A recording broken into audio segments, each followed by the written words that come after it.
Satyabama Institute of Science and Technology, Chennai and Sri Perumbudur.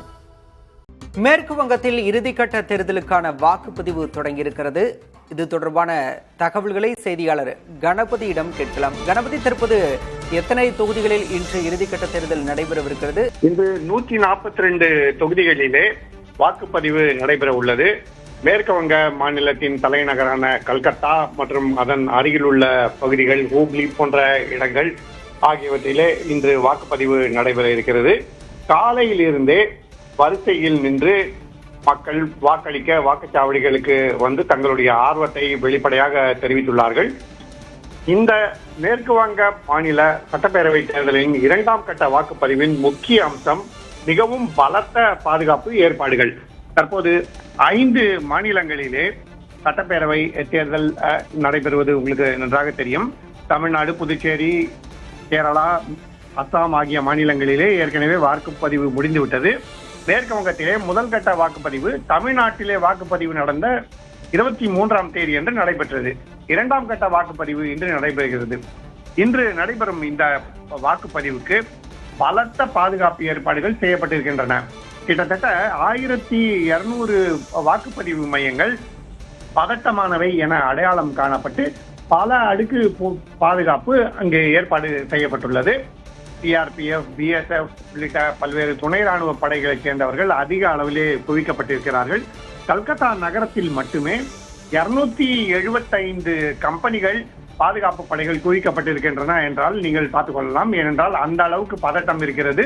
குறுகலான சந்துகளிலே 2 சக்கர வாகனங்கள் மூலமாக ரோந்து பணி செல்ல வேண்டும் என்பது உள்ளிட்ட பல்வேறு ஏற்பாடுகள் செய்யப்பட்டிருக்கின்றன. பதட்டமான வாக்குச்சாவடிகளிலே கூடுதல் ஏற்பாடுகள் செய்யப்பட்டிருக்கின்றன. தேர்தல் முடிவு வந்த பிறகு, அதாவது இன்று வாக்குப்பதிவு நிறைவடைந்து மே 4ஆம் தேதி முடிவுகள் வெளிவந்த பிறகும் 60 நாட்களுக்கு பாதுகாப்பு படைகள் மேற்கு வங்க மாநிலத்திலே தொடரும் என உள்துறை அமைச்சர் அமித்ஷா தெரிவித்திருக்கிறார். ஏனென்றால் கடந்த சட்டசபை தேர்தல்கள், மக்களவை தேர்தல்கள் ஆகியவற்றுக்கு பிறகு தேர்தலுக்கு பின்னர் வன்முறை பல்வேறு முறை நடைபெற்ற காரணத்தால் அப்படி எதுவும் நடக்காமல் தடுப்பதற்காக இந்த ஏற்பாடுகள் செய்யப்பட்டிருக்கின்றன.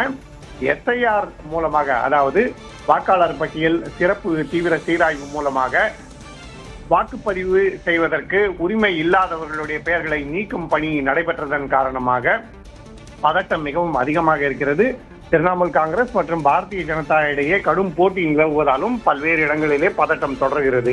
மேற்கு வங்க மாநிலத்தில் இந்த சட்டப்பேரவை தேர்தலுக்காக மொத்தம் கிட்டத்தட்ட 3 லட்சம் துணை ராணுவ படைகளைச் சேர்ந்தவர்கள் அனுப்பப்பட்டிருக்கிறார்கள். அவர்கள் அங்கு தேர்தலுக்கு 15 நாட்கள் முன்பாகவே சென்று ரோந்து பணிகளில் ஈடுபட்டார்கள். தேர்தல் முடிந்த பிறகும் 2 மாநிலங்களுக்கு தொடர இருக்கிறார்கள். 2 மாதங்கள் அவர்கள் அங்கேயே தங்கியிருந்து பாதுகாப்பு பணிகளில் ஈடுபடுவார்கள் என உள்துறை அமைச்சகம் முடிவு செய்திருக்கிறது. இத்தகைய பதட்டமான சூழ்நிலையிலே மிகவும் பரபரப்புடன் இன்று வாக்குப்பதிவு தொடங்கி இருக்கிறது. வாக்குப்பதிவு சதவீதம் அதிகமாக இருக்கும் என்று கருதப்படுகிறது. முதலமைச்சர் மம்தா பானர்ஜி போட்டியிடும் பவானிபூர் தொகுதி உள்ளிட்ட பகுதிகளிலே இன்று வாக்குப்பதிவு நடைபெறுவதால் அரசியல் ரீதியாக மிகவும் சுவாரஸ்யம் வாய்ந்த இந்த தேர்தலின் போக்கை நிர்ணயிக்கக்கூடிய வாக்குப்பதிவாக இன்று அமையும் என எதிர்பார்க்கப்படுகிறது. இப்படிப்பட்ட சூழலில் தான் காலையிலேயே மக்கள் மிகவும் ஆர்வத்துடன் வாக்களிக்க தொடங்கி இருக்கிறார்கள். பாலா, கணபதி, நீங்கள் குறிப்பிட்டவாறே மிகவும் சுவாரஸ்யமான தேர்தல். குறிப்பாக 142 தொகுதிகளில் 120க்கும் மேற்பட்ட தொகுதிகள் சிட்டிங் எம்எல்ஏ தொகுதிகள் அடங்கியுள்ள தொகுதிகள் என்பதும் கவனிக்கத்தக்கதாக இருக்கிறது. விவரங்களுக்கு நன்றி கணபதி.